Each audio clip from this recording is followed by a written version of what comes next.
Hi everyone, welcome to my channel. ఈరోజు సెషన్లో మనం BOM business organisation and management BCom వాళ్ళకు ఉంటుంది ఈ సబ్జెక్ట్. దీంట్లోంచి మనకు 5 యూనిట్స్ ఉన్నాయి. 5 యూనిట్స్లోని ఇంపార్టెంట్ క్వశ్చన్స్ని నేను ఇక్కడ ఎక్స్ప్లెయిన్ చేస్తున్నాను. సో ఇది వచ్చేసి యూనిట్ 1కి సంబంధించినటువంటి explanation.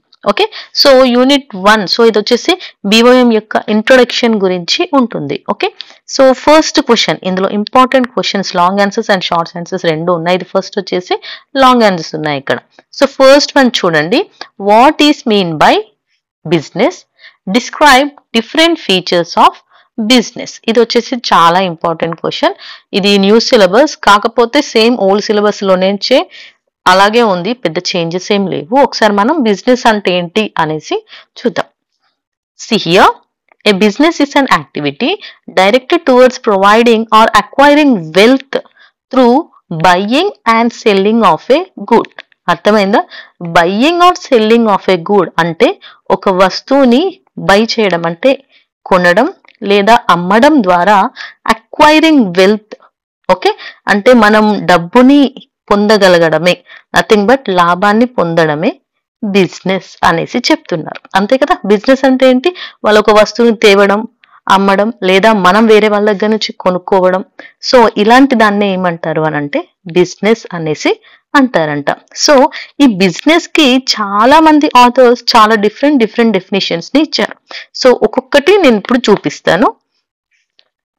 In the words of L.H. Haney, so ఈ ఆథర్ ఇచ్చినటువంటి వర్డ్స్ లో ఆయన ఏమంటున్నారు అని అంటే, business may be defined as human activities directed towards providing or acquiring wealth through buying and selling goods. ఈయన ఏమంటున్నారంటే, ఒక వస్తువుని అమ్మడం లేదా కొనడం ద్వారా మనం డబ్బును వేరే వాళ్ళకి ఇవ్వడం లేదా మనం దాన్ని పొందితే దాన్ని బిజినెస్ అంటారు అనేసి డెఫినేషన్ ఇచ్చారు. Nothing but the emphasis of the definition is on buying and selling. ఈయన మెయిన్ గా అమ్మడం కొనడం గురించే చెప్తున్నారు.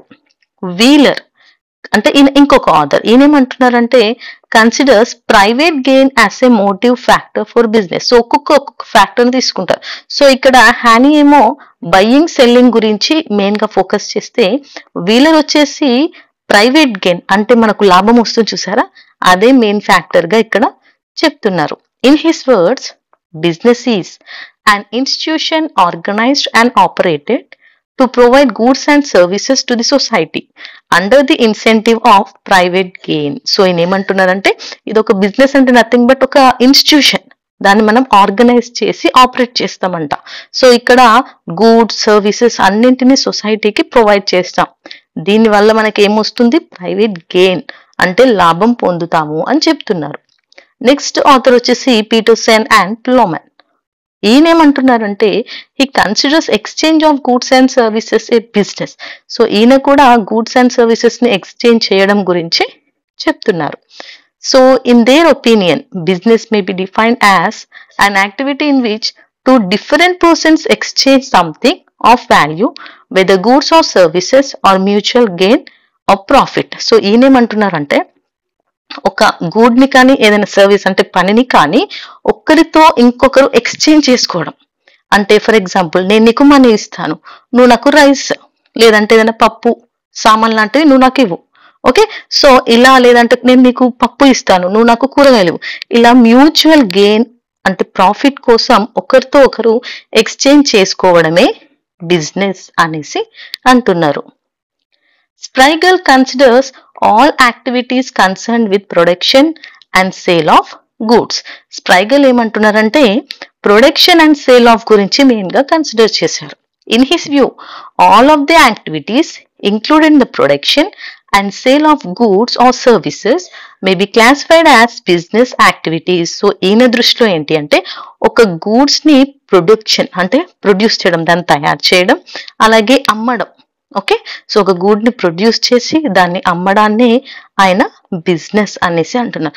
సో ఇలా ఈ డిఫరెంట్ ఆథర్స్ డిఫరెంట్ డెఫినేషన్ ఇచ్చారు. దీన్ని నేను ఇంత డీటెయిల్ గా చెప్పాను కదా, ఎందుకు అంటే షార్ట్ క్వశ్చన్ లో వాట్ ఈస్ బిజినెస్ అని కూడా వస్తుంది. సో అప్పుడు రాయాలి. అంతేకాదు, బిజినెస్ కి సంబంధించిన వేరే క్వశ్చన్స్ ఏమైనా వచ్చినా కూడా ఖచ్చితంగా ఫస్ట్ డెఫినేషన్ రాసి రాయండి. ఓకే. నెక్స్ట్ ఇంకా దీని క్యారెక్టర్స్ అన్న ఫీచర్స్ అన్న ఒకటే గుర్తుపెట్టుకోండి. ఎగ్జామ్లో మీకు ఎలా ఇచ్చినా కూడా ఇదే ఆన్సర్ని రాయాల్సింది ఉంటుంది.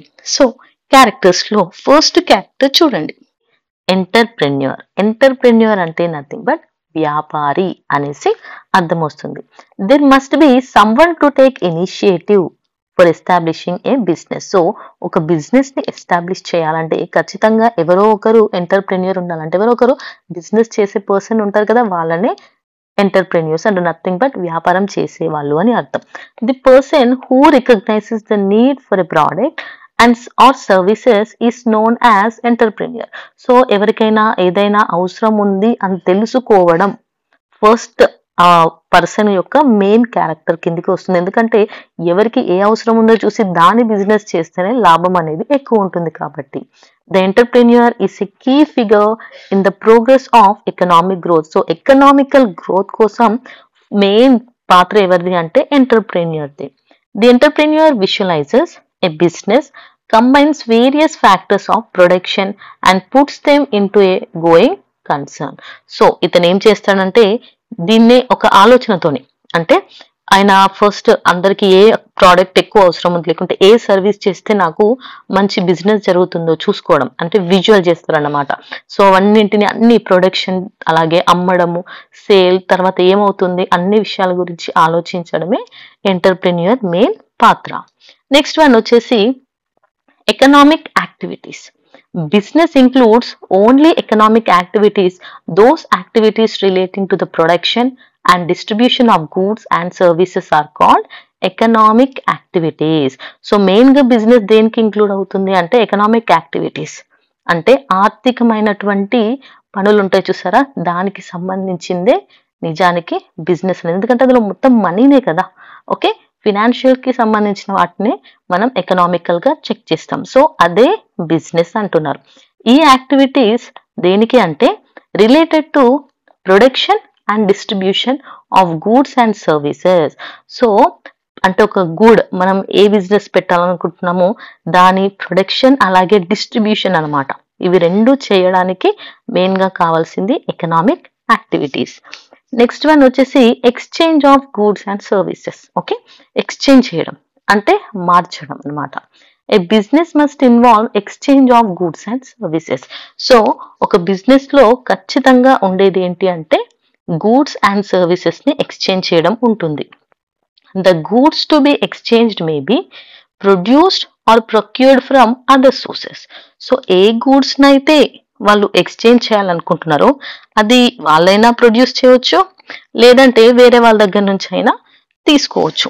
ఇప్పుడు ఎగ్జాంపుల్ ఒక రెస్టారెంట్ అనుకోండి, వాళ్ళు ఒక ఫుడ్ ప్రిపేర్ చేస్తున్నారు, సో అది వాళ్ళే ప్రొడ్యూస్ చేస్తారు.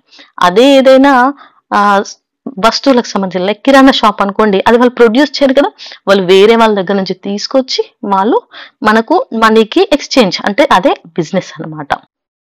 Production or purchasing of goods and services for personal consumption do not constitute business. So మన సొంత అవసరాల కోసం మనం ఏదైనా గూడ్స్ అండ్ సర్వీసెస్ ని ప్రొడ్యూస్ చేసినా పర్చేస్ చేసిన అంటే మనం తయారు చేసిన దాన్ని వేరే వాళ్ళ దగ్గర నుంచి కొన్నా దాన్ని బిజినెస్ అని అనరంట. అంటే మన అవసరం కోసం చేస్తే అది బిజినెస్ కాదు. అదే ఒకవేళ మనం purchase of goods by retailer, అదే ఇప్పుడు ఒక షాప్ కిరాణా షాప్ ఓనర్ ఉన్నారు అనుకోండి, ఆయన ఏదైనా గూడ్స్ ని కొంటే అది బిజినెస్ అంట. Okay, while the purchase of goods by customer is not business. ఇప్పుడు ఎగ్జాంపుల్ మన ఇంటి ముందుకి అంటే ఇప్పుడు ఏదైనా షాప్స్ దగ్గర చూడండి, ఒక పెద్ద ఆటోలో వచ్చేసి వాళ్ళకి కావాల్సిన సామాన్లన్నీ హోల్సేల్ వాళ్ళు తీసుకొచ్చి ఇస్తూ ఉంటారు. ఓకే, సో వాళ్ళు తీసుకెళ్లి ఆ రీటైల్ షాప్ లో ఇస్తే అది బిజినెస్. అదే మనం వాళ్ళ దగ్గరికి వెళ్ళి అదే బండి దగ్గర మనం కొంటే అది బిజినెస్ అన్నారంట. The purchase of goods should be to cell them again. అంటే ఇక్కడ అర్థం ఏంటి, మనం ఒక వస్తువుని కొని మన కోసం వాడితే అది బిజినెస్ కాదు, దాన్ని మళ్ళీ తిరిగి అమ్మితే అప్పుడే అది బిజినెస్ అవుతుంది. The same principle is applicable to services. Same అలాగే సర్వీసెస్ మనం ఏమైనా అంటే ఓన్లీ గూడ్స్ ని అమ్మడం అనే కాదు, మనం ఏమైనా సర్వీస్ ప్రొవైడ్ చేస్తాం చూసారా, అలాంటి వాటికి కూడా ఇదే వర్తిస్తుంది. If a person cooks his food at home it is not business, but if the same person cooks at a restaurant it is business because he exchanges his service for money. అర్థమైంది కదా. So అదే మనం ఇంట్లో biryani cook చేస్తే అది business కాదు, అదే ఒక రెస్టారెంట్ లో కుక్ చేస్తే అది బిజినెస్ అవుతుంది. ఎందుకంటే దాన్ని మనం మనీతో ఎక్స్చేంజ్ చేస్తున్నాం, అక్కడ మన సర్వీస్ కి వాళ్ళు మనీ ఇస్తున్నారు. సో ఇదే exchange of goods and services. Next one వచ్చేసి ప్రాఫిట్ మోటివ్. సో ప్రాఫిట్ కోసమే కదా ఒక బిజినెస్ పెట్టేది, అదే చెప్తున్నారు. The profit motive is an important element of business. So business లో ఫస్ట్ మెయిన్ థింగ్ వచ్చేసి ప్రాఫిట్ ఏనంట. Any activity undertaken without profit motive is not business. ఎలాంటి లాభం లేకుండా చేసేది బిజినెస్ కాదు. A businessman tries to earn more and more profits out of his business activities. So ఎవరైనా సరే బిజినెస్ చేస్తూ ఎక్కువ ప్రాఫిట్స్ కావాలని అనుకుంటారు. The incentive of earning profits keeps a person in a business and is also necessary for the continuity of the business. So ఒక person కి ఆయనకు వచ్చినటువంటి ప్రాఫిట్స్ ఉంటాయి చూసారా, దానివల్లే ఆయన బిజినెస్ ని రన్ చేయొచ్చు, అలాగే ఇంకా డెవలప్మెంట్ చేస్తూ ముందుకు కంటిన్యూ చేయొచ్చు. This doesn't mean that there will not be losses in business. So అంటే దీని అర్థం ఏంటి అంటే ప్రతిసారి వాళ్ళకు ప్రాఫిటే ఉంటుంది అని కాదు, లాసెస్ కూడా ఉంటాయంట. The object of starting a business is to earn profit, though there may be losses. అదే చెప్తున్నారు. ఏంటి అంటే మెయిన్ గా బిజినెస్ స్టార్ట్ చేసేది ప్రాఫిట్ కోసమే, కానీ ఒక్కోసారి లాస్ కూడా జరిగే ఛాన్సెస్ ఉన్నాయంట. నెక్స్ట్ వన్ వచ్చేసి రిస్క్ అండ్ అన్సర్టెనిటీ.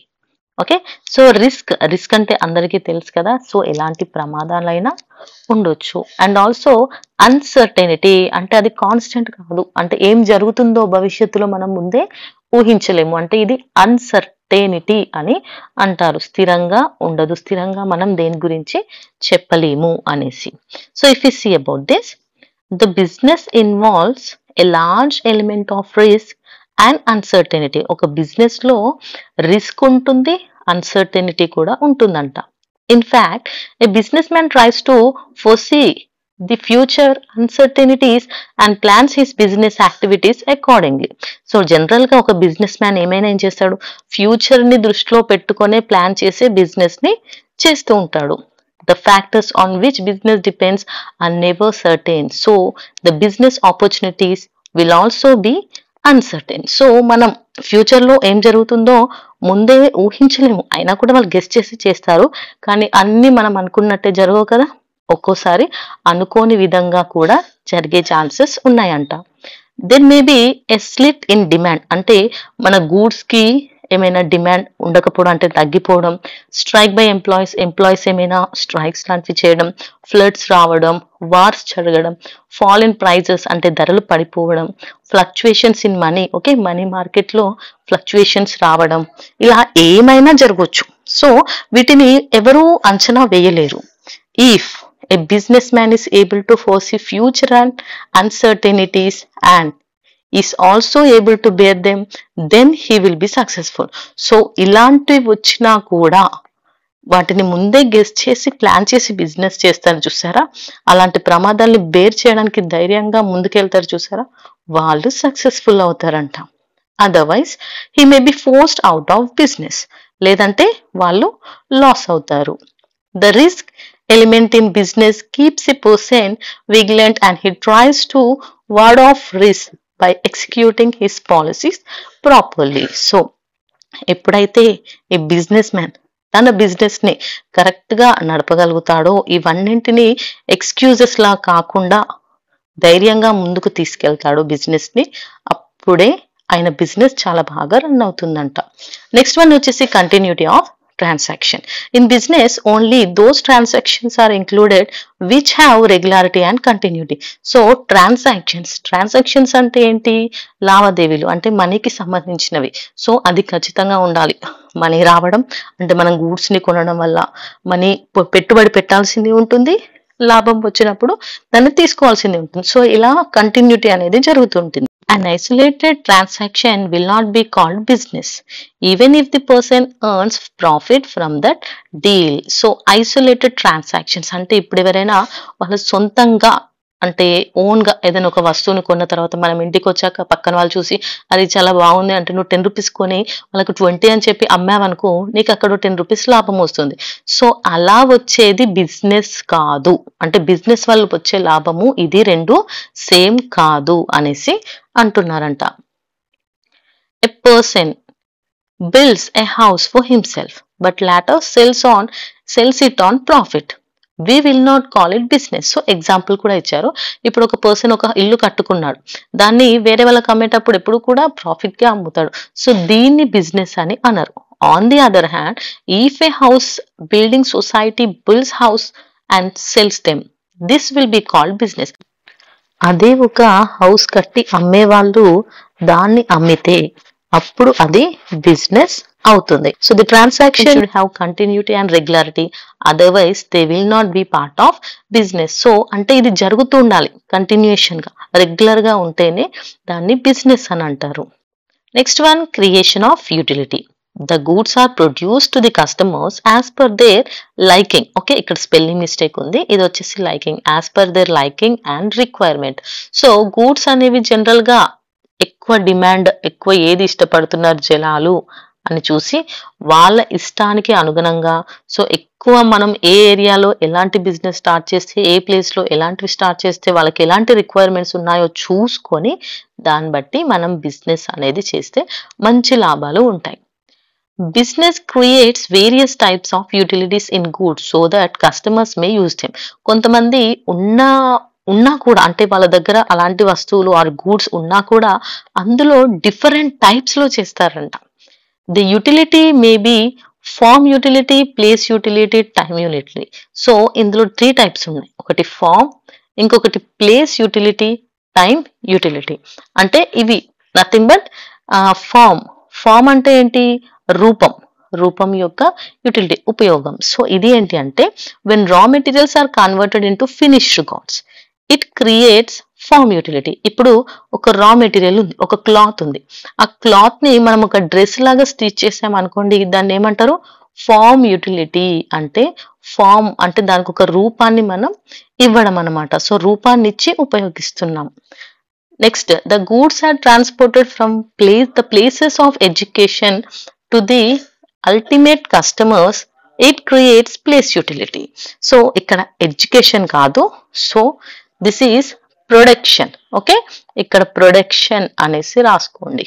అంటే నథింగ్ బట్ వాళ్ళు ప్రొడ్యూస్ చేసిన ప్లేస్ నుంచి, అంటే ఈ గూడ్స్ ని మనం ట్రాన్స్పోర్ట్ చేస్తే ప్రొడక్షన్ చేసిన ప్లేస్ నుంచి, ఇప్పుడు మనం ఏమనుకున్నాం, ఒక క్లాత్ ని డ్రెస్ లాగా కుట్టడం ఏంటి, ఫార్మ్ యూటిలిటీ అయింది. సో అలా అయిన యూటిలిటీ అయినటువంటి ఆ ప్రోడక్ట్ ని మనం అక్కడి నుంచి ట్రాన్స్పోర్ట్ చేస్తే అదేంటి అంటే ప్లేస్ యూటిలిటీ అనేది అవుతుంది. అంటే ప్లేస్ ని మనం ఉపయోగం చేసినట్టు. Next one, in the present industrial world production is not done only for the present but is undertaken for the future also. ఈ రోజుల్లో ప్రజెంట్ కోసమే కాదు, ఫ్యూచర్ కోసం కూడా ముందుగానే ఆలోచించి ప్రొడక్షన్ చేస్తున్నారు. The process of storing goods when they are not required and supplying them at the time when they are needed is called creation of time utility. So దాన్ని ముందే ప్రొడ్యూస్ చేసి అవసరం ఉన్న టైంలో ఆ ప్రోడక్ట్ ని బయటకు తీసుకొస్తే టైమ్ యూటిలిటీ, అంటే టైం ని సేవ్ చేసినట్టు. So the business creates many utilities in goods so that the customer may use them accordingly to their preference and needs. So దానికి అంటే వాళ్ళకి నచ్చినట్లుగా వాళ్ళు వాడుకోవచ్చు. ఆర్గనైజేషన్. ఓకే, ఆర్గనైజేషన్ అంటే తెలుసు కదా, ఒక సంస్థ అనేసి. Every entrepreneur needs an organisation for it successful working. So success గా వర్క్ చేయాలంటే ఖచ్చితంగా ఒక సంస్థ అనేది ఉండాలి. Various business activities are divided into departments, sections and jobs. So ఆ ఆర్గనైజేషన్ లో డిపార్ట్మెంట్స్ లాగా, సెక్షన్స్ లాగా డిఫరెంట్ జాబ్స్ తోని డివైడ్ చేస్తారు. An organization creates the framework for managerial performance and helps in coordinating various business activities. So organisation ఉంటేనే అదొక frame లాగా అనమాట, అన్ని మేనేజ్మెంట్ యాక్టివిటీస్ అక్కడ జరుగుతాయి. A proper organization is helpful in the smooth running of the business and helps to achieve its objectives. So ఒక business correct గా run చేయాలి అంటే ఒక మంచి ఆర్గనైజేషన్ ని రూపొందించాలి. నెక్స్ట్ వన్ వచ్చేసి financing. Business enterprises cannot move a step without financing. So financing అంటే ఏంటి? మనీ, నథింగ్ బట్ ఇక్కడ మనము వనరులు అనొచ్చు, రిసోర్సెస్ అని కూడా అనొచ్చు, నిధులు, నథింగ్ బట్ మనీకి సంబంధించినవి. అది లేకపోతే అసలు ఒక్క స్టెప్ కూడా ముందుకు అనేది జరగదంట. The finances are required for providing fixed and working capital. So finances ఉంటేనే మనం ఫిక్స్డ్ క్యాపిటల్ కి అలాగే వర్కింగ్ క్యాపిటల్ రెండిటి కోసం యూజ్ చేయొచ్చు అనేసి చెప్తున్నారు. The availability of other factors and production also depends upon the availability of finances. So మనం ప్రొడక్షన్ చేయాలన్నా చేయాలన్నా కూడా మన దగ్గర ఉన్న మనీని బట్టే డిపెండ్ అవుతుంది. After estimating its financial requirements, the businessman tries to find out the sources from which these requirements will be made. So వాళ్ళకి కావాల్సిన అవసరాలకి మనీ ఎక్కడి నుంచి వస్తుంది, ఎలాంటి ప్లేసెస్ నుంచి మనం మనీని ఇన్వెస్ట్ చేయడానికి క్యాపిటల్ గా తీసుకోవచ్చు అనేది వాళ్ళు ఆలోచించుకుంటారు. A proper capital structure is a must for the success of the business. So ఒక బిజినెస్ సక్సెస్ అవ్వాలంటే ఫస్ట్ స్ట్రక్చర్ ఆఫ్ అంటే క్యాపిటల్ పెట్టుబడి అనేది చాలా ఇంపార్టెంట్ అంట. Next one, customer satisfaction. The ultimate aim of business is to supply goods to the customers. So అసలైతే main aim ఏంటి? Goods ని కస్టమర్స్ కి సప్లై చేయడం అనేది main. The goods are produced for the customers. So general గా goods ఎవరి కోసం produce చేస్తారు? వాళ్ళ కోసం, వాళ్ళు కాదు కదా, కస్టమర్స్ కోసమే. If the customer is satisfied when he will purchase the same thing again. ఒకవేళ మనం పర్చేస్ చేయాలి అంటే ఏం చేస్తాం? అది నచ్చితేనే కదా రెండోసారి పర్చేస్ చేస్తాం. అలాగే ఒక కస్టమర్ కూడా ఒక గూడ్ ని కొనాలి అంటే అది వాళ్ళకి నచ్చేలాగా, సాటిస్ఫై అయ్యేలాగా ఉండాలి. Otherwise he will go in for an alternative commodity. So ఒకవేళ వాళ్ళకి నచ్చలేదు అనుకోండి, ఏం చేస్తారు? దానికి బదులుగా వేరేవి ప్రిఫర్ చేస్తారు. The business man should try to satisfy the consumers so that the demand for this products is maintain. So మనం ఎప్పుడైతే కస్టమర్స్ ని సాటిస్ఫై చేస్తామో అప్పుడే మన ప్రోడక్ట్ అనేది డిమాండ్ లో ఉంటుంది. The existence and expansion of business depends upon the liking of the customers for the products of that business. So మన బిజినెస్ బాగా ఎక్స్పాండ్ అవ్వాలి అంటే అందరూ మన ప్రోడక్ట్ ని, అంటే కస్టమర్స్ మన ప్రోడక్ట్ ని లైక్ చేయాలి.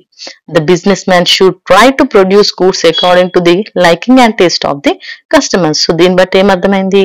మనం ఎప్పుడు కస్టమర్స్ కి ఇష్టమైనటువంటి విధంగా గూడ్స్ ని ప్రొడ్యూస్ చేయాలి. లాస్ట్ వన్ వచ్చేసి సాటిస్ఫైయింగ్ సోషల్ నీడ్స్. సో ఇక్కడ నెంబర్ తప్పు ఉంది, ఇది 11th one. The business should aim at serving the society at large. So సొసైటీకి కూడా మనం దృష్టిలో పెట్టుకునే చేయాలి. Okay, so the business is a socio economic institution. It must look to the public good. So అందరికీ మంచి జరిగేలా సమాజానికి కూడా చూడాలి. A great emphasis is laid nowadays on the social aspect of business and social obligations of business. So ఈ రోజుల్లో మనం business అనేది సొసైటీకి యూస్ అయ్యేలాగా చేయాలి. It is not only public which needs business but also business also needs the public support. Business కి public కి business ఇద్దరు కూడా ఒకరికొకరు అవసరం.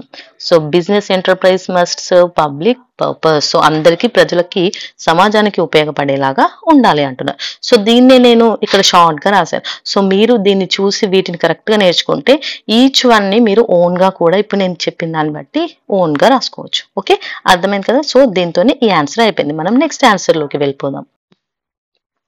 So now let's see the second important answer. So ఈ లెసన్ లో టోటల్ గా మీకు 5 ఇంపార్టెంట్ ఆన్సర్స్ ఉన్నాయి. అంటే ఈ యూనిట్ మొత్తంలో టోటల్ 5 యూనిట్స్ ఉన్నాయి కదా.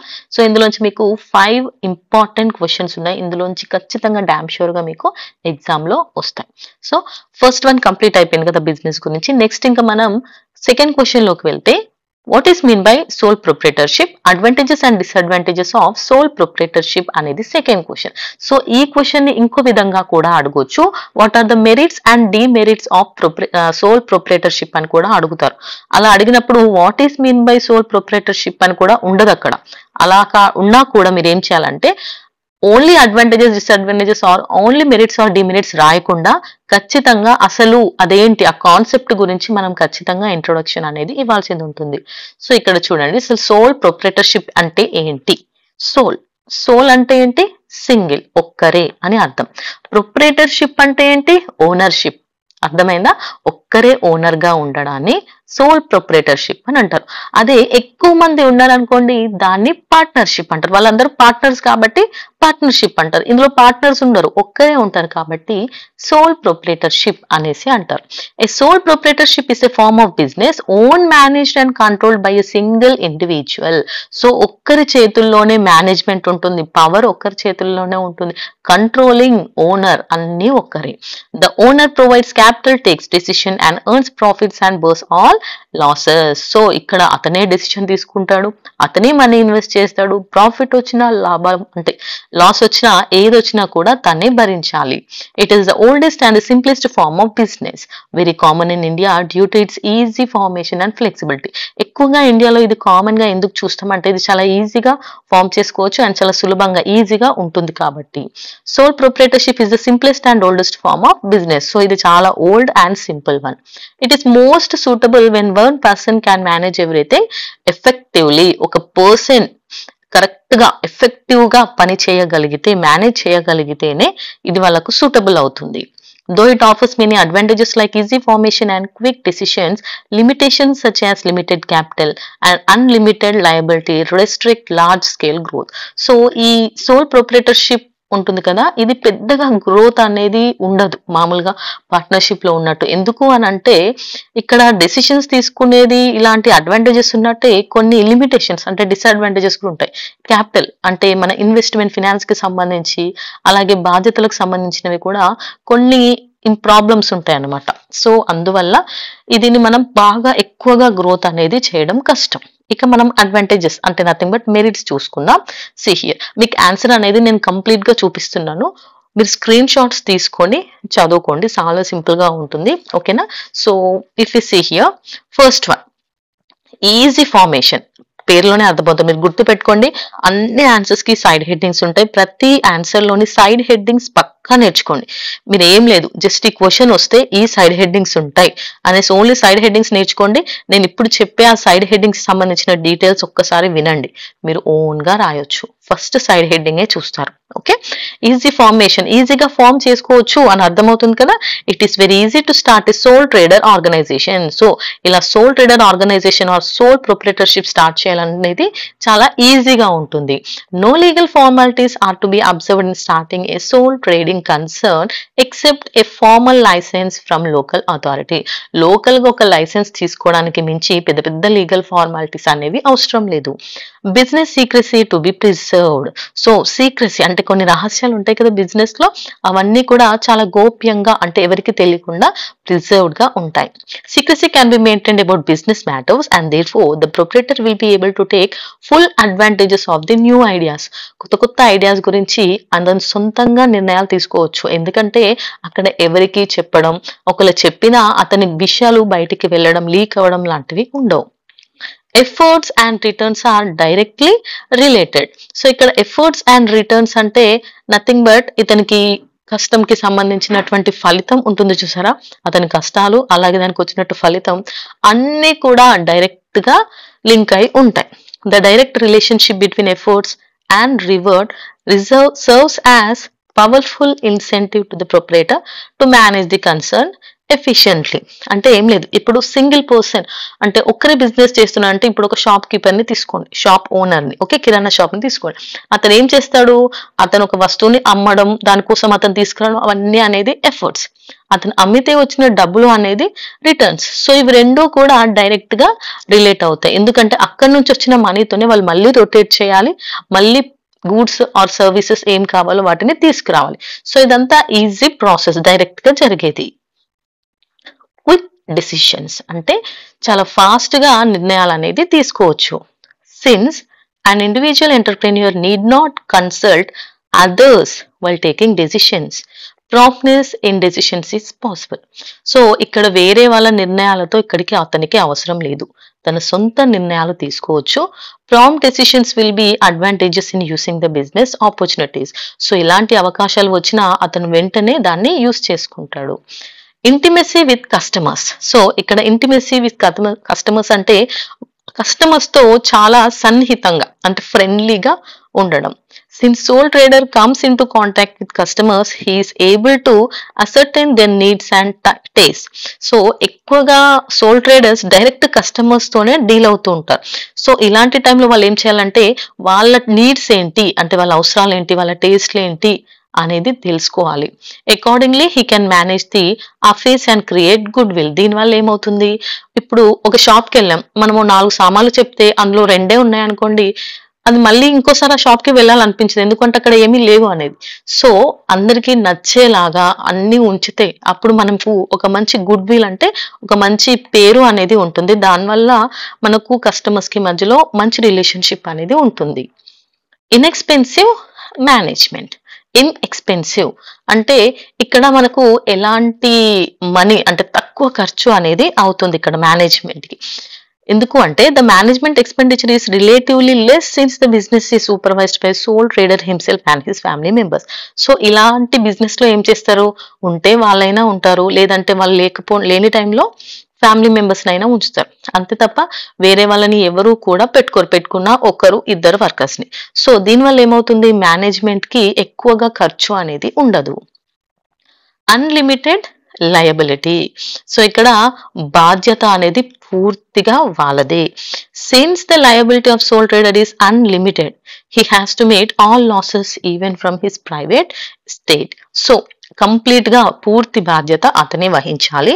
This makes him perform his duties in a careful manner. So దానివల్ల అతను చాలా జాగ్రత్తగా ఉండాలి ప్రతి విషయంలో, డెసిషన్స్ లో.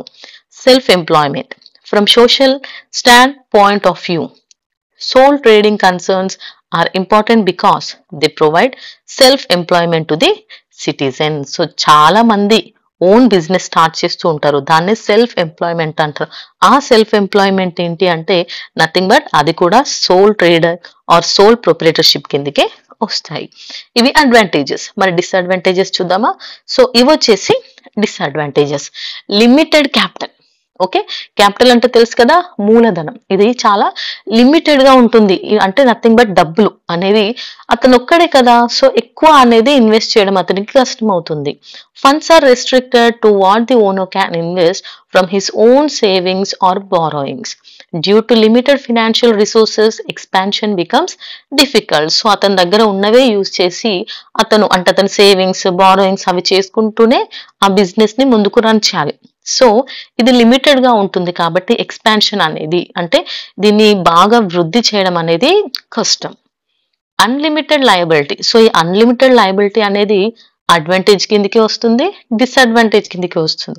ఎందుకంటే పూర్తి బాధ్యత అతనిది కాబట్టి జాగ్రత్తగా ఉండడం ఒకటి అయితే, ఇంకో side a sole trader is always haunted by the fear of losing his private resources in case of failure of business. This discourage the expansion of business. So పూర్తి బాధ్యత అతనిదే కాబట్టి ఎలాంటి ప్రాబ్లమ్స్ వచ్చినా ఏమొచ్చినా అన్ని కూడా తనదే అని భయం అనేది అతనిలో ఉంటుంది. సో ఫెయిల్యూర్ ఆఫ్ బిజినెస్ అనేది కూడా అతనిలో ఒక భయం ఉంటుందన్నమాట. Doubtful continuity. సో ఒక్కోసారి మనం నెక్స్ట్ కంటిన్యూ చేయాలా బిజినెస్ అనేది ఒక్కొక్కసారి డౌట్ఫుల్ గా కూడా ఉండొచ్చు. ఎందుకంటే ఒకవేళ చాలా రోజులు ఇల్నెస్, హెల్త్ ప్రాబ్లమ్స్ ఉండడం వల్ల, ఏదైనా డిసేబిలిటీ ఉన్నా, డెత్, చనిపోయినా కూడా, అంటే ఒకవేళ ఆ పెట్టిన ఓనర్ కి ఏమైనా జరగడం వల్ల may cause the closure of the business concern unless his hers have capability or capacity and willingness to continue the business. So ఇప్పుడు పెట్టిన ఓనర్ కి సడన్ గా ఏదైనా జబ్బు చేయడం లేదంటే చనిపోవడం ఇలాంటివి జరిగాయి అనుకోండి, అప్పుడు బిజినెస్ ని మూసేయాల్సినటువంటి పరిస్థితులు వస్తాయి. ఎప్పటి వరకు అంటే ఒకవేళ తన వారసులు కానీ లేదంటే వాళ్ళ ఫ్యామిలీ వాళ్ళు కానీ వాళ్ళకు ఇష్టంగా, అంటే విల్లింగ్నెస్ తోని ఆ బిజినెస్ కంటిన్యూ చేస్తే ఓకే. ఒకవేళ ఎవరూ లేకపోతే అలాంటి బిజినెసెస్ క్లోజ్ చేయాల్సి వస్తుంది. absence of specialisation. సో అన్నిట్లోనూ మనకు నాలెడ్జ్ ఉండాలని లేదు కదా, ప్రతి విషయంలోనూ నైపుణ్యం అనేది ఉండదు. Example, an individual may not be expert in all matters like management, accounting, purchasing, selling, etc. So మనకు అన్ని నాలెడ్జ్ ఉండాలని లేదు. ఇప్పుడు అకౌంటింగ్ అంటే మనీకి రిలేటెడ్ అన్ని అకౌంట్స్ చూసుకోవాలి, పర్చేసెస్ గురించి చూసుకోవాలి, సేలింగ్ గురించి చూసుకోవాలి, మేనేజ్మెంట్ చూసుకోవాలి, ఇలా అన్నింటి గురించి ఒక్కోసారి నాలెడ్జ్ లేదనుకోండి, దానివల్ల కూడా చాలా ప్రాబ్లం అవుతుంది. Sometimes his decision may go wrong due to lack of specialised knowledge in certain matters. So వీటిలో అతనికి నాలెడ్జ్ లేకపోతే ఏమవుతుంది, అతని డెసిషన్స్ తప్పుగా కూడా జరగవచ్చు. Next heavy work load. So work load అనేది ఎక్కువ ఉంటుంది, ఎందుకంటే ఒక్కరే కాబట్టి, పార్ట్నర్స్ లేరు కాబట్టి వర్క్ మొత్తం తనకే ఉంటుంది కాబట్టి హెవీ వర్క్ లోడ్ అనేది ఉంటుంది. The owner has to do all the work alone, ఒక్కడే చేసుకోవాలి ఒంటరిగా. The owner has to handle all responsibilities such as purchasing, selling, accounting and supervising employees. So కొనడము, అమ్మడము, డబ్బులు అంటే మనకి సంబంధించిన అకౌంట్స్ చూసుకోవడం, ఎంప్లాయీస్ గురించి సూపర్వైజ్ చేయడం అన్ని ఒక్కడే చేసుకోవాలి. సో అదనేది చాలా స్ట్రెస్ కి దారి తీస్తుంది. This may lead to stress and inefficiency. Limited growth. Because money and resources are limited, the business cannot grow very big.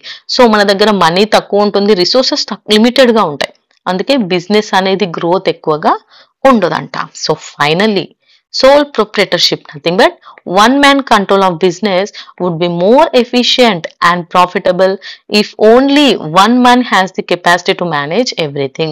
So a person ఎవరైతే ఆ బిజినెస్ పెట్టాడో అతనికి అన్నిట్లోనూ నైపుణ్యం అండ్ కెపాసిటీ మేనేజ్ చేయడానికి ఉంటేనే అది ప్రాఫిటబుల్ అవుతుంది అనేసి చెప్తున్నా. సో దీన్ని నేను చాలా సింపుల్ గా ఇక్కడ ఇచ్చాను చూడండి, కనిపిస్తుందా ఇలా. ఓకే, సో ఇది వచ్చేసి sole proprietorship, in advantages, disadvantages. So advantages అన్ని ఇటు సైడ్ ఉన్నాయి, డిసడ్వాంటేజెస్ అన్ని ఇటు సైడ్ ఉన్నాయి. సో మీరు ఇది ఒక్కసారి నేర్చుకోండి, ఇది నేర్చుకుని ఆన్సర్ లో కూడా మొత్తం రాసిన తర్వాత ఫైనల్ గా ఇలా రాసి పెట్టారనుకోండి, ఉంటే టైం ఉంటే ఏమవుతుంది అంటే కరెక్షన్ చేసే వాళ్ళకి వీళ్ళకు అన్ని విషయాలు తెలుసు అనే విషయం ముందే అర్థమైపోయి మీ మీద మంచి ఇంప్రెషన్ తోని మీకు మంచి మార్క్స్ అనేవి వస్తాయి. ఓకే, సో ఇలా మాక్సిమం మీరు ట్రై చేయడానికి చూడండి. నెక్స్ట్ క్వశ్చన్ లోకి వెళ్దాం. Difference between sole trading and partnership. మనం ఇందాకే చెప్పుకున్నాం కదా, sole trading or sole proprietorship రెండు ఒకటే. ఇందాక మాట్లాడుకున్నది sole trading or sole proprietorship and partnership. అదే చెప్పాను కదా, ఒక్కరు కాకుండా ఎక్కువ మంది కలిసి బిజినెస్ చేస్తే దాన్ని పార్ట్నర్షిప్ అంటారు, అందులో పార్ట్నర్స్ ఉంటారు. సో వీటి రెండింటికి డిఫరెన్స్ ఏంటో మనం ఇప్పుడు చూద్దాం. ఫస్ట్ పార్ట్నర్షిప్ చూస్తే, a partnership is a type of business organization where two or more persons agree to share the profits of a business carried on by all or any one of them acting for all. Partnership అంటే ఏంటి అంటే ఇద్దరు లేదా అంతకంటే ఎక్కువ మంది అందరూ కలిసి పెట్టుబడి పెట్టి లాభాల్లో మొత్తం అంటే బిజినెస్ కి సంబంధించిన అన్ని లాభాల్లోనూ వాటా తీసుకుంటారు. అలాగే దాన్ని చూసుకోవడానికి కొంతమంది ఉంటారన్నమాట. అందులో కొందరు చూసుకుంటారు, కొంతమంది ఓన్లీ మనీ పెట్టడం, లాభాలు చూసుకోవడమే చేస్తారు. దీన్ని పార్ట్నర్షిప్ అని అంటారు.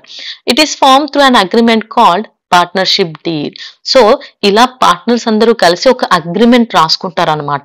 ఓకే, వాళ్ళకి కావాల్సిన అగ్రిమెంట్ రాసుకుంటారు. దా అగ్రిమెంట్ ని పార్ట్నర్షిప్ డీడ్ అని అంటారంట. ఈ పార్ట్నర్షిప్ డీడ్ అనేది మీకు షార్ట్ ఆన్సర్ కి చాలా important. In India partnership is governed by the Indian partnership act 1932. So మనకి యాక్ట్ 1932 ప్రకారం ఈ పార్ట్నర్షిప్ అనేది ఉంటుంది. సో ఇంకా సోల్ ప్రొప్రైటర్షిప్ అంటే మనం ఇందాకే మాట్లాడుకున్నాం కదా, సో సేమ్ అదే మీరు ఇక్కడ రాస్తే సరిపోతుంది. ఇంకా మనం డైరెక్ట్ డిఫరెన్స్ లోకి వెళ్ళిపోదాం. ఇప్పుడు పార్ట్నర్షిప్, సోల్ ట్రేడింగ్ కి మనం డిఫరెన్స్ చూద్దాం. First membership. మెంబర్స్ ఎంతమంది ఉండాలి అంటే, partnership is owned by 2 or more persons. Already మనకు తెలుసు పార్ట్నర్షిప్ అంటే ఏంటి, 2 కంటే ఎక్కువ పార్ట్నర్స్ ఉంటారు. అదే ఇందులో అయితే ఏమవుతుంది, ఒక్కరే. It is owned and controlled only by 1 person. If a second person joins, అది అప్పుడు ఏమవుతుంది, సోల్ ట్రేడింగ్ అవ్వదు, పార్ట్నర్షిప్ గా మారిపోతుంది. నెక్స్ట్ వన్ చూడండి, agreement. To continue partnership, an agreement is required in the form of a partnership deed. To the agreement among partners may be expressed or implied. So వీళ్ళు ఏం చేస్తారంటే ఒక agreement చేసుకోవాలి. ఎందుకంటే ఎవరెవరు ఉన్నారు అంటే ఒక అగ్రిమెంట్ డీడ్ రాసుకోవాలి. దాంట్లో కంపెనీ నేమ్ ఏం పెట్టాలి, ఎవరెవరు ఉన్నారు, వాళ్ళకి ఎందులో లాభాలు ఇవ్వాలి, సో నష్టాలు వస్తే ఎవరు భరించాలి. సో ఇలా మొత్తం కలిపి ఒక ఫామ్ లో వాళ్ళు ఫిల్ చేసుకొని అగ్రిమెంట్ లోకి చేసుకుంటారు. దాన్ని పార్ట్నర్షిప్ డీడ్ లోకి తీసుకుంటారు. సో ఈ పార్ట్నర్షిప్ ఒకవేళ రిటర్న్ లో అయి ఉండొచ్చు, కొన్ని రిటర్న్ కాకుండా కూడా ఉంటాయంట. అదే సోల్ ట్రేడింగ్ తీసుకోండి, దీనికి ఎలాంటి ఫార్మాలిటీస్ అవసరం లేదు, స్టార్ట్ చేయడానికి అసలు అగ్రిమెంట్ అనేది అవసరం లేదు. Next registration. A partnership concern needs registration to certain get advantages of registration. So partnership కి రిజిస్ట్రేషన్ చేయించుకోవడం వల్ల కొన్ని అడ్వాంటేజెస్ ఉన్నాయి. Though registration is not compulsory, non registration bars it from taking legal remedies. Actual గా registration అనేది దీనికి అవసరం లేదు, కానీ చేయించుకుంటే అడ్వాంటేజెస్ ఉన్నాయి. ఏంటి అంటే ఫ్యూచర్ లో ఏమైనా లీగల్ ప్రాబ్లమ్స్ వస్తే రిజిస్ట్రేషన్ ఉంటేనే అవి చెల్లుతాయి.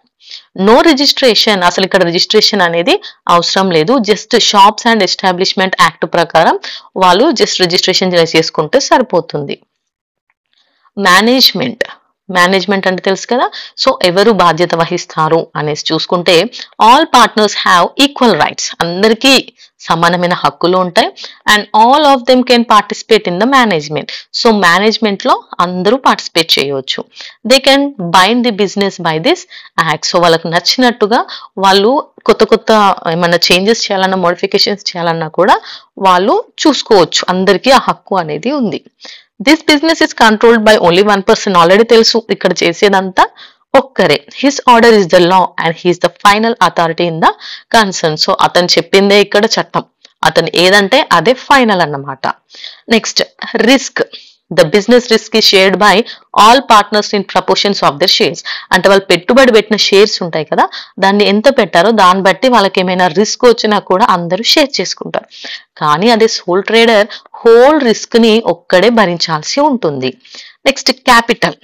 All the partners contribute towards the capital of the firm. So అందరూ ఇప్పుడు ఒక 5 మెంబర్స్ కలిసి పార్ట్నర్షిప్ లో ఒక బిజినెస్ స్టార్ట్ చేశారు. సో 5 మెంబర్స్ కూడా అక్కడ కాంట్రిబ్యూట్ చేస్తారనమాట. The partners pool their resources to run the business efficiently. So ఒక్కరు పెట్టిందేమో ఏమవుతుంది, తక్కువ ఇన్వెస్ట్మెంట్. అదే 5 మెంబర్స్ సేమ్ ఇన్వెస్ట్మెంట్ చేస్తే ఏమవుతుంది, అది చాలా ఫాస్ట్ గా బిజినెస్ అనేది చాలా ఈజీగా రన్ అవుతుంది. However, there is no bar on a person becoming a partner without bringing any capital. So అంటే ఖచ్చితంగా క్యాపిటల్ తీసుకొస్తే, మనీ పెడితేనే, పెట్టుబడి పెడితేనే వాళ్ళని పార్ట్నర్ గా చేసుకోవాలని రూల్ ఏమీ లేదు. కొంతమందికి నాలెడ్జ్ ఉంటుంది, టాలెంట్ ఉంటుంది, స్కిల్స్ ఉంటాయి, అలాంటి వాటిని చూసి కూడా వాళ్ళని పార్ట్నర్స్ చేసుకోవచ్చు. Only the resources of one person are used in the business. ఇందులో ఒక్కరివే యూజ్ చేస్తారు క్యాపిటల్ ని. He may suffer from shortage of capital because the resources of one person will generally be limited. ఒక్క person అంటే ఎవరికైనా లిమిటెడే కదా. So అతను పెట్టే దాని వల్ల ఏమవుతుందంటే షార్టేజ్ అవుతుంది, ఎప్పుడు డబ్బులు అనేది తక్కువ పడుతూనే ఉంటాయి. Next secrecy. The secrets of the business are in the knowledge of all the partners, so there is a fear of leaking them out.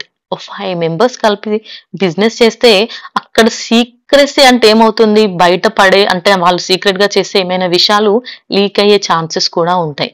But ఇది కంప్లీట్ సీక్రెట్స్ గా ఉంటుంది, ఎవ్వరికీ తెలీదు, ఓనర్ చెప్తే తప్ప. అన్సర్టెనిటీ అంటే భవిష్యత్తు గురించి వీళ్ళకి ముందే స్పష్టంగా ఎవరికైనా తెలుస్తుందా, దీని గురించి అయితే ఎవరికి తెలియదు. దీని వల్ల కూడా మనకి అంటే భవిష్యత్తులో ఏం జరుగుతుందో తెలియదు కాబట్టి మనకు చాలా ప్రాబ్లమాటిక్ గా ఉండొచ్చు. అప్పుడు ఏం జరుగుతుందో చూడండి. Life of partnership is more certain than those of sole trade business.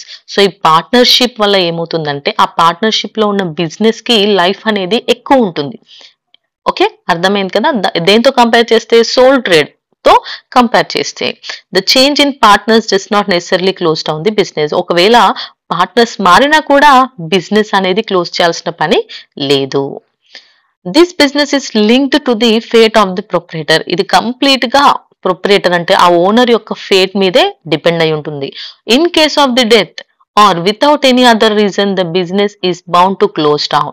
So the existence of this business is uncertain. So ఒకవేళ అక్కడ ఉన్న ఓనర్ చనిపోయినా కూడా ఇంకేదైనా రీజన్స్ వల్ల ఆ బిజినెస్ మూసేసే ఛాన్సెస్ ఉన్నా కూడా మనం ఏం జరుగుతుంది అంటే లాసెస్ వల్ల కూడా బిజినెస్ మూసే ఛాన్సెస్ అనేవి ఉన్నాయి. ఎందుకంటే అక్కడ సింగిల్ పర్సనే, వేరే వాళ్ళు హ్యాండిల్ చేసే ఛాన్సెస్ లేదు.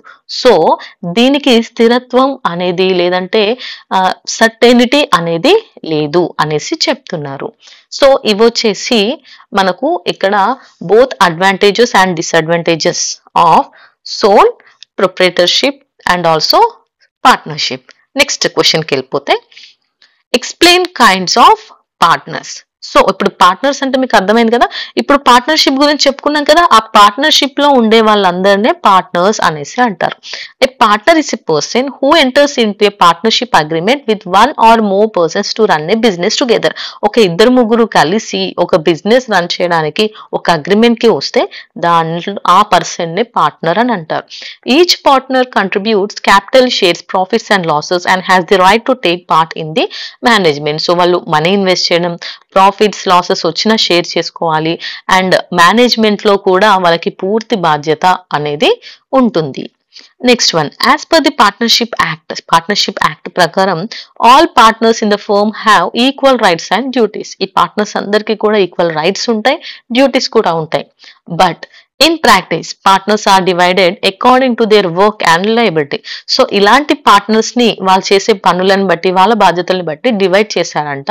They are classified as follows. So ఇక్కడ చూడండి ఒకసారి.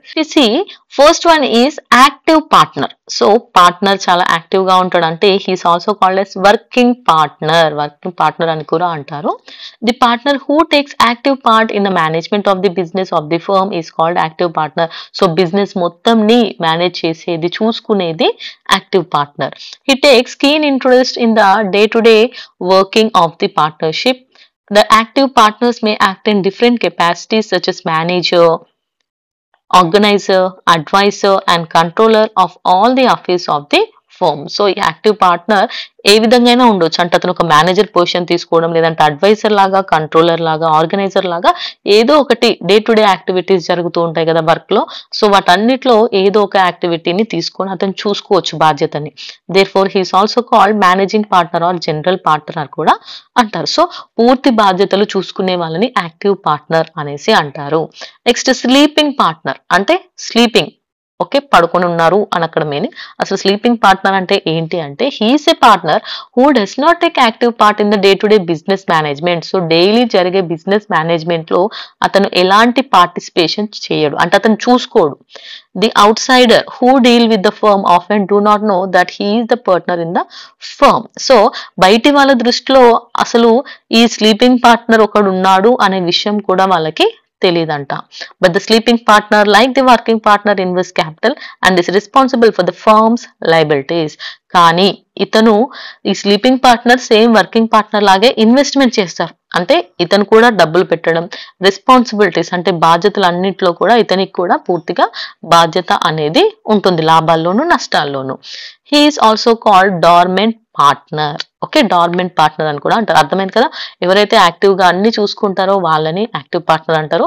వీళ్ళు ఇన్వెస్ట్ చేస్తారు, లాభాల్లో నష్టాల్లో రెండిట్లోనూ వాటా బాధ్యత తీసుకుంటారు, కానీ వీళ్ళు ఉన్నారు అనే విషయం ఎవరికి తెలియకుండా అసలు అంటే అక్కడికి రారు, ఆ బిజినెస్ ని చూసుకోరు. Next one, nominal partner. అంటే if a person allows his name to be used as a partner even though he's not really a partner, he is called a nominal partner. So ఒక వ్యక్తి partner కాదు, కానీ అతని పేరుని partners లా use చేసుకుంటే దాన్ని nominal partner అని అంటారు. He does not contribute capital and does not get any share in the profit. So ఈ నామినల్ పార్ట్నర్ పేరు మాత్రమే ఉంటది, అంతేకాని అతనికి లాభాల్లో, నష్టాల్లో, అలాగే షేర్స్, ప్రాఫిట్స్ దేంట్లోనూ ఉండదు. అతని డబ్బులు కూడా ఇన్వెస్ట్ చేయడు, జస్ట్ మాత్రం అంటే పేరుకు మాత్రమే అతను partner. He's a partner in name only, అతని పేరుకి మాత్రమే partner. But even such partner is liable to the parties like the other partners. So even అలా జరిగినా కూడా ఏమైనా అతని వల్ల ఎవరైనా వస్తే, కొత్త పార్టీస్ లాంటి వాళ్ళు రావడం, ఏమైనా ఇన్వెస్ట్ చేయడం, ఏమైనా లాసెస్ అవ్వడం జరిగితే ఇతని వల్లే వాళ్ళు వచ్చి జరిగింది కాబట్టి ఇతనిదే ఆ పూర్తి బాధ్యత ఉంటుంది. Next one, partner by estoppel. Okay, so partner by estoppel అంటే if a person behaves in such a way that he is mistaken to be a partner by third parties, he is called a partner by estoppel. అంటే mistake లో ఎవరినైనా partner అని అనుకుంటే అలాంటి టైంలో వాళ్ళని partner by ఎస్టాబల్, అంటే మిస్టేక్ లో అనుకోవడం అని అన్నమాట. If someone believing him to be a partner lends money to the firm then he becomes liable to pay it. So ఇలాంటి పర్సన్ ఎవరి వల్ల అయితే అంటే ఎవరిని మిస్టేక్స్ అనుకోని ఇప్పుడు ఎవరైనా ఒక పర్సన్ ఉన్నారు, వాళ్ళు అక్కడ ఉన్నటువంటి పర్సన్ ని చూసి అరే నువ్వు కూడా ఇందులో పార్ట్నర్ అయినా అంటే అందులో పనిచేసే వాళ్ళని చూసి నువ్వు కూడా ఇందులో పార్ట్నర్ అయినా అయితే నిన్ను చూసి నేను ఇందులో మనీ ఇన్వెస్ట్ చేస్తాను అని చెప్పి ఇన్వెస్ట్ చేశాడు అనుకోండి, అంటే నిజానికి అతను పార్ట్నర్ కాదు, వేరే వాళ్ళ మిస్టేక్ లో అతని పార్ట్నర్ అనుకున్నారు. సో ఇన్వెస్ట్ చేయడం అనేది అతని వల్లే జరిగింది కాబట్టి అక్కడ మనీకి సంబంధించిన ఎలాంటి లాభ నష్టాలు జరిగినా అతనిదే బాధ్యత ఉంటుంది. Next one, partner by holding out. If a person declares that by others as a partner in the firm and he does not contradict or deny it immediately after he comes to know that his name is being mentioned as a partner, he becomes liable to such third parties who enters into contract with the firm in the belief that he is a partner of that firm. Such person is known as partner by holding out. So, ఇప్పుడు ఒక firm లో partner గా అందరూ ఏమంటున్నారంట, అతన్ని నువ్వు ఇందులో పార్ట్నర్వి అని అన్నారు. అన్న తర్వాత ఆ పర్సన్ అతను కాదు అనలేదు, అవును అనలేదు, సైలెంట్ గా ఉన్నాడు. అతన్ని చూసి వేరే వాళ్ళు అంటే ఒక థర్డ్ పార్టీ వేరే వాళ్ళు వచ్చి ఏమైనా ఇన్వెస్ట్ చేయడం కానీ ఏదైనా ఫర్మ్ లో బిజినెస్ లో వాళ్ళు కొన్ని డొనేషన్స్ చేయడం కానీ ఏం చేసినా కూడా ఎందుకంటే అతన్ని నమ్మి వచ్చారు కాబట్టి అతనే దాని పూర్తి బాధ్యతని వహించాల్సింది ఉంటుంది. Next one, sub-partner. A partner may enter into an agreement with a third party for the sharing of sub-partnership profits.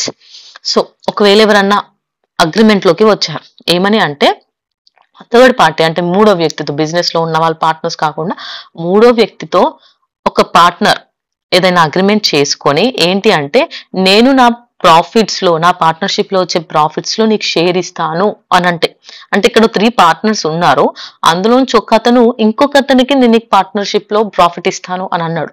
So అంటే అతనికి 10 రూపీస్ వస్తే అందులోంచి అతను 2 రూపీస్ ఇస్తాను అని అంటే అది కంప్లీట్ గా అది అతని బాధ్యతే. సో అతను సబ్ పార్ట్నర్ అవుతాడు. The third party is termed as sub partner, but such partner cannot enforce any of his claims against the other partner. So ఇలాంటి వాళ్ళకు ఎలాంటి రెస్పాన్సిబిలిటీస్ ఉండవు, అంతేకాకుండా వీళ్ళకు వేరే పార్ట్నర్స్ గురించి వేరే పార్ట్నర్స్ తీసుకునే డెసిషన్స్ గురించి ఆపే హక్కు అనేది ఉండదు ఈ సబ్ పార్ట్నర్స్ కి. ఇంకా నెక్స్ట్ వన్ చూడండి, పార్ట్నర్స్ ఇన్ ప్రాఫిట్స్ ఓన్లీ అంటే వీళ్ళు ఓన్లీ ప్రాఫిట్స్ లో మాత్రమే షేర్ తీసుకుంటారంట.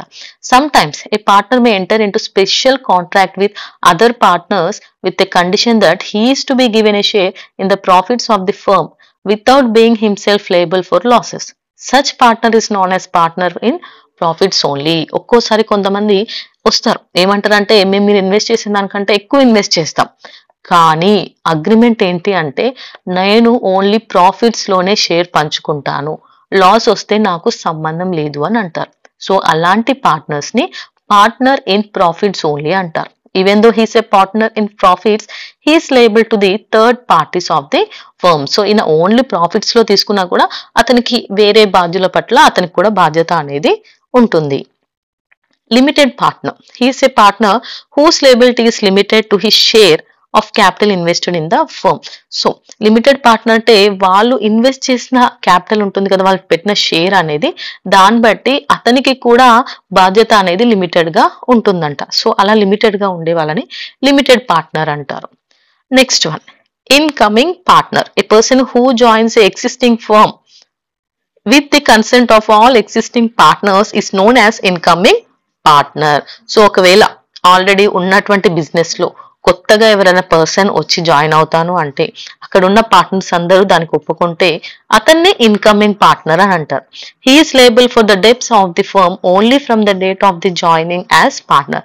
సో ఇతనికి ఏ రోజైతే జాయిన్ అయ్యాడో దాని తర్వాత వచ్చే రిస్క్ అంటే లైక్ లాసెస్ ఏమున్నా కూడా లాభాలు ఏమున్నా కూడా దాంతోనే సంబంధం ఉంటుంది, దానికంటే ముందు నుంచి వచ్చిన వాటితోనే సంబంధం ఉండదు. అవుట్ గోయింగ్ పార్ట్నర్ అంటే వెళ్ళిపోయే వాళ్ళు. He's a partner who wishes to come out of the firm అంటే ఫర్మ్ నుంచి బయటికి వెళ్ళాలి అనుకునే వాళ్ళని, పార్ట్నర్షిప్ వదిలేసుకొని నేను వెళ్తా అనుకునే వాళ్ళని అవుట్ గోయింగ్ పార్ట్నర్ అని అంటారు. సో ఇలాంటి వాళ్ళు వెళ్తే అక్కడ ఆ పొజిషన్ ఖాళీ అవుతుంది కదా, సో అప్పుడు ఎవరైనా వస్తే వాళ్ళని ఇన్కమింగ్ పార్ట్నర్ అంటారు. He's also known as retiring partner అని కూడా అనొచ్చు. సీక్రెట్ పార్ట్నర్స్ కూడా ఉంటారు. He's a partner whose connection with the firm is kept secret to the outsiders. వేరే వాళ్ళతో సీక్రెట్ గా ఉంచితే ఎవరికి తెలియదు వీళ్ళ గురించి. సో అలాంటి వాళ్ళని సీక్రెట్ పార్ట్నర్స్ అంటారు. Minor partner. As per the rules of Indian Partnership Act, it is not possible for a firm to form a partnership with the minor as partner. So minors అంటే తెలుసు కదా, so below 18 years వాళ్ళతోని partnership అనేది తీసుకోవద్దు, అంటే వాళ్ళని business లో involve చేయొద్దు అనేది rule. But if all the other partners agree, he can make partner only in the profits and property of the firm. ఒకవేళ ఆ పార్ట్నర్ వాళ్ళ ఫాదర్ కి ఏమైనా ఇన్సిడెంట్ జరిగి అతను ఆ ప్లేస్ లో ఉంటే, చూసుకోవాల్సిన బాధ్యత వస్తే, దానికి అందరూ పార్ట్నర్స్ ఒప్పుకుంటే అప్పుడు ప్రాఫిట్స్ లో అలాగే అక్కడ ఉన్న ప్రాపర్టీ మీద అతనికి హక్కు అనేది ఉంటుంది. His liability in the firm is limited to his share liability in the firm.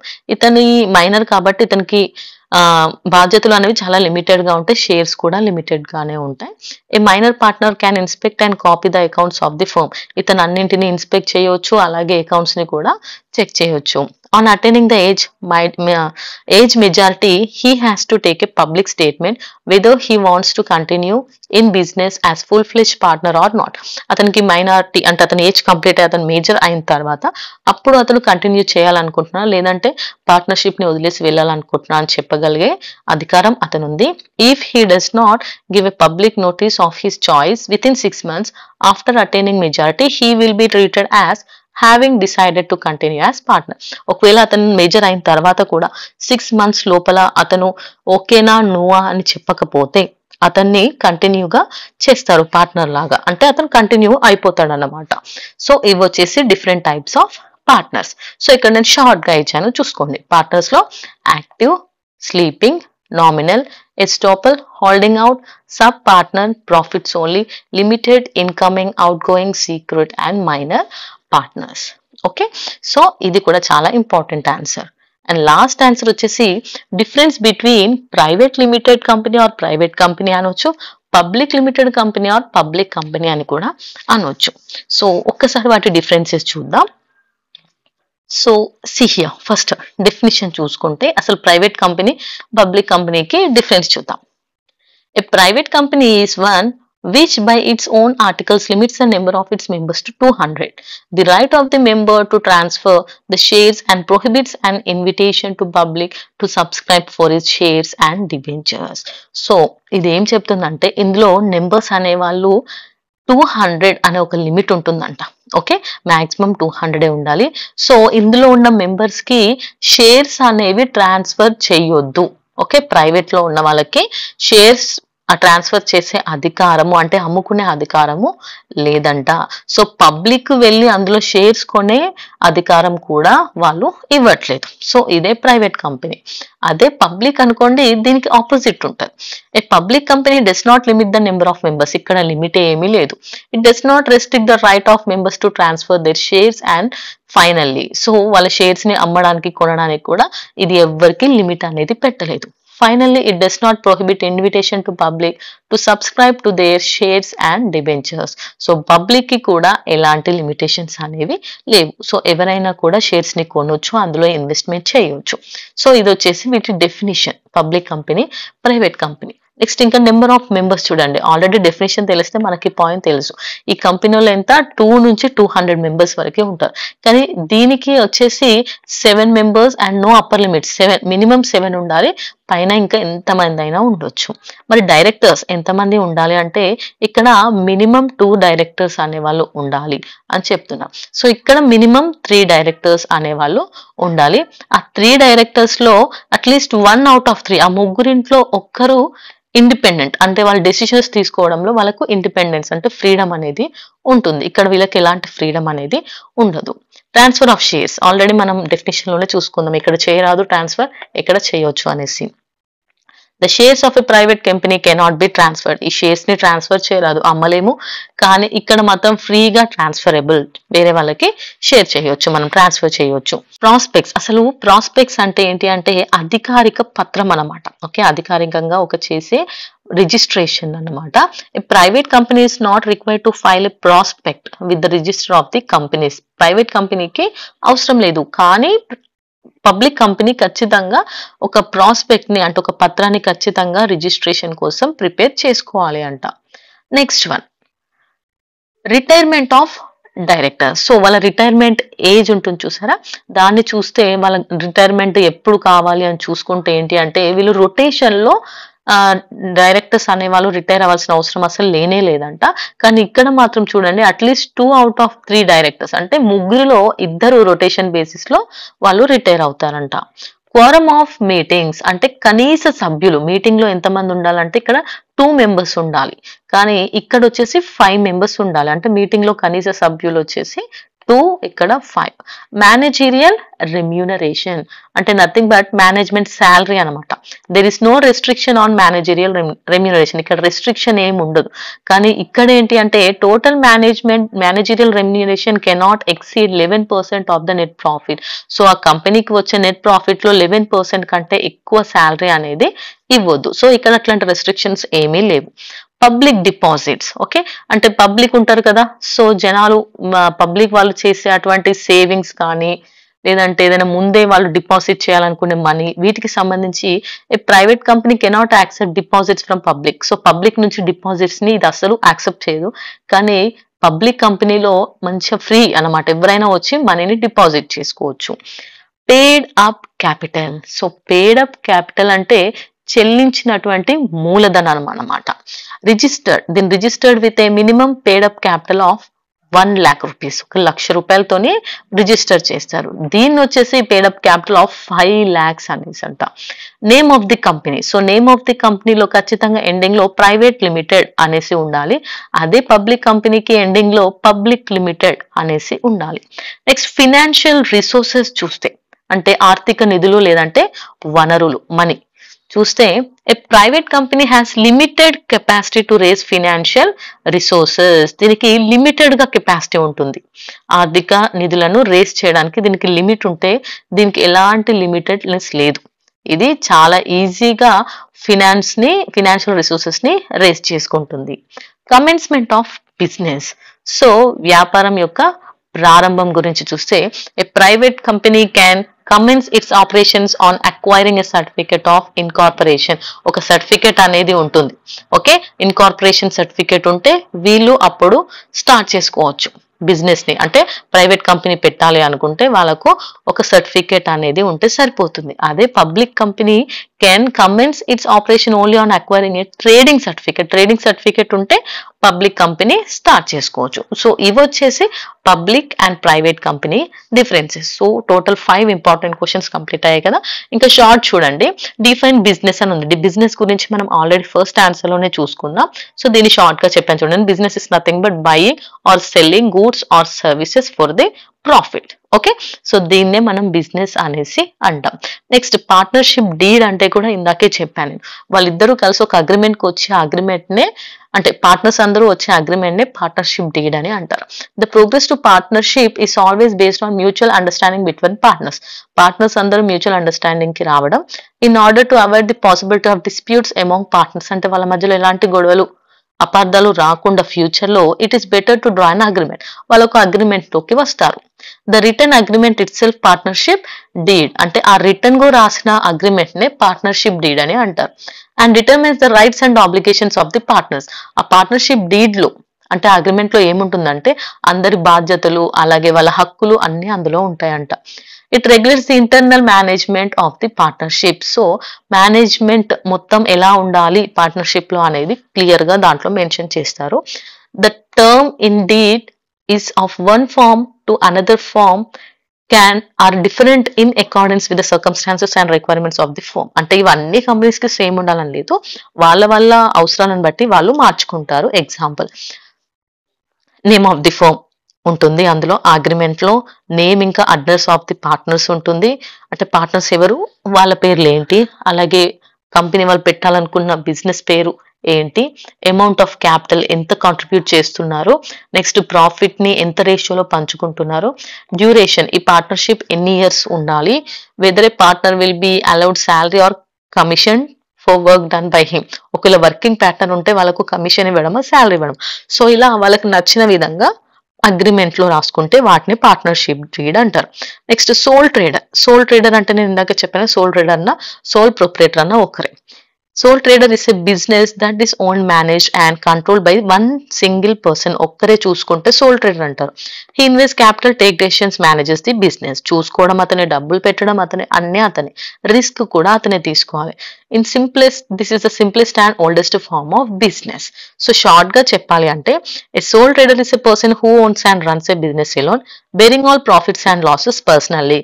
అంటే సోల్ ట్రేడర్ అంటే ఎవరు? ఓన్ చేయడం, అతనే ఓనర్, అతనే బిజినెస్ ని సింగిల్ గా చూసుకుంటాడు, ప్రాఫిట్స్ అండ్ నష్టాలని కూడా పర్సనల్ గా అతనే భరిస్తాడు. He makes all investment, shares all risk and takes all profits, manages and controls the business himself. ఇక్కడ అన్ని బిజినెస్ సంబంధించినటువంటి risk, management, control, profit, loss, investment అంతా తనదే.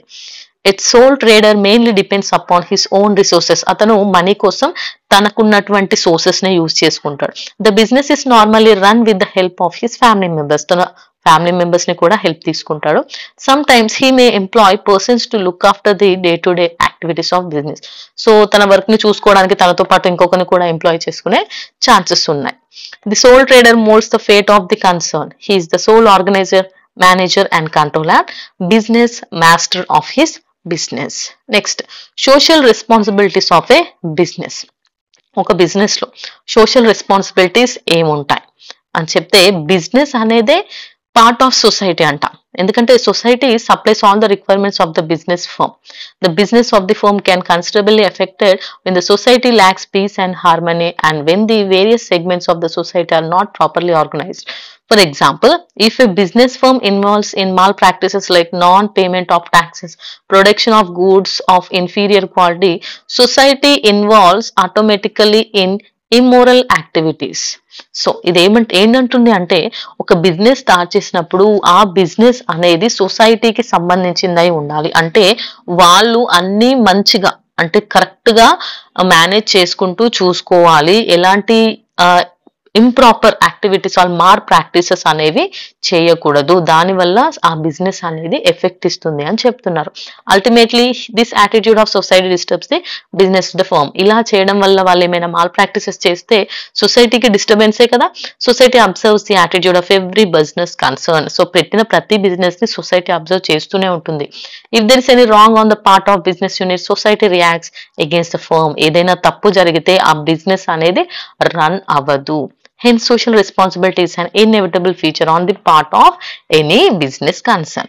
Next, objectives and functions of a business. ఒక business కి ఏం objectives ఉంటాయి, ఏం ఫంక్షన్స్ అనేవి ఉంటాయని చూస్తే, ఫస్ట్ బిజినెస్ గురించి కూడా రాయండి. Business refers to all human activities which are concern with purchasing and producing the goods with the intention of selling them with profit. అంతే కదా, గూడ్స్ ని మనం పర్చేస్ చేయడం లేదంటే ప్రొడ్యూస్ చేయడం, దానివల్ల మనకు ప్రాఫిట్ వస్తే దాన్ని బిజినెస్ అంటారు.